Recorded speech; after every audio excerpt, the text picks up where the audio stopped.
Yano apan mabulukon ang graduation ceremonies alang sa mga pampublikong tunghaan. Ang report ni Femery Dumabok.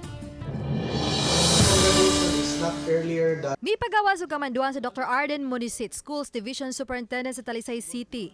Alang sa Yano, apan mabulukon nga graduation o moving up ceremonies. Gikatakdang sa Hulyo 10 hangtod sa Hulyo 14, ipahigayon ang graduation exercises sa mga public schools.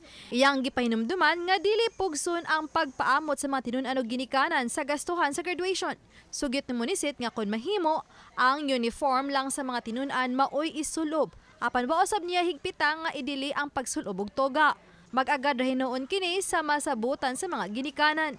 Sige na itong balik-balik, mo po na balik-balik sa ni VP Sara, ni Director Sal Jimenez, namukod diri sa Division Management Committee nga ang atong graduation mas maayo kung simple lang, meaningful, ilang mga venue, mas maayo kung adto gyud sa school grounds para minus ang gasto niya. Solemnly pod kay naadjud sa atong eskwelahan.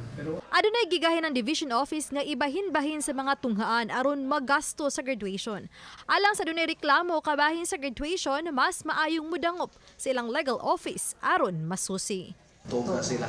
Wala na to ibawal labi na kung mga parents maojoy mo magbuot nga maisulubon sa mga bata.